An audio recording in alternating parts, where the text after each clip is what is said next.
$35 Raspberry Pi computer beat a top U.S. Air Force fighter pilot trainer in combat simulation. The world's largest hedge fund has announced that it wants an AI to make 3/4 of management decisions, including hiring and firing. Oxford University researchers estimate that up to 47% of human tasks, including many components of white-collar jobs, may be done by machines within as little as 20 years. WTF? Uber has put taxi drivers out of work by replacing them with ordinary people offering rides in their own cars, creating millions of part-time jobs worldwide. Yet Uber is intent on replacing all those on-demand drivers with completely automated vehicles within only a few years.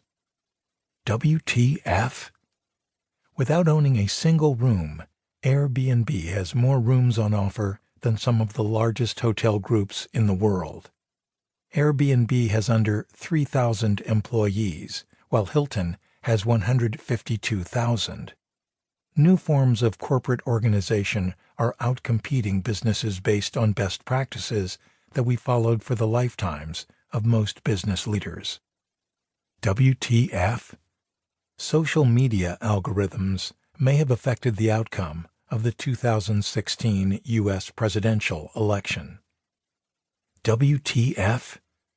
While new technologies are making some people very rich, incomes have stagnated for ordinary people, and for the first time, children in developed countries are on track to earn less than their parents.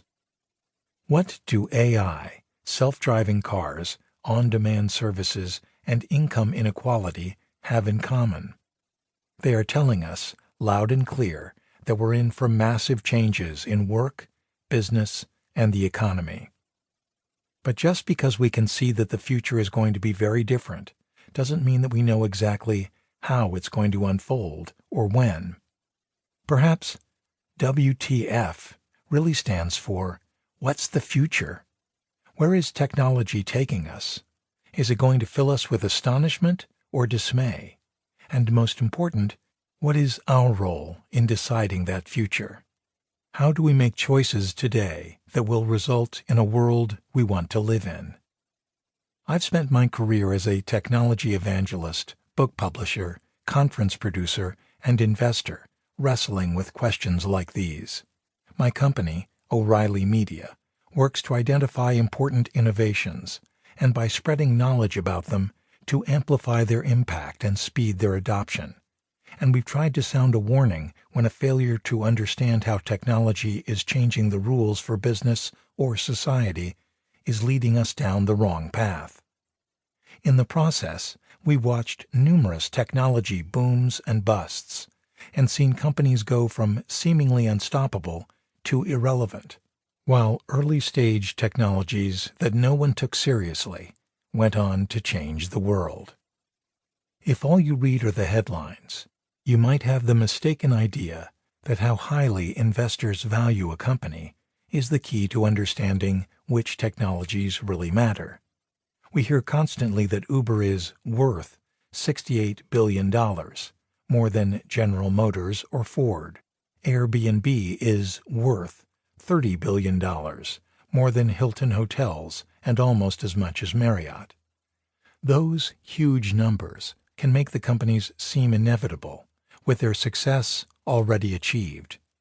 But it is only when a business becomes profitably self-sustaining, rather than subsidized by investors, that we can be sure that it is here to stay. After all, after 8 years, Uber is still losing $2 billion every year in its race to get to worldwide scale.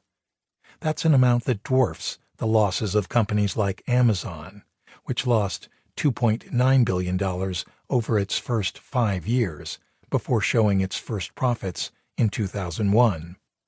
Is Uber losing money like Amazon, which went on to become a hugely successful company that transformed retailing, publishing, and enterprise computing?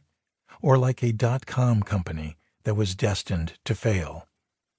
Is the enthusiasm of its investors a sign of a fundamental restructuring of the nature of work?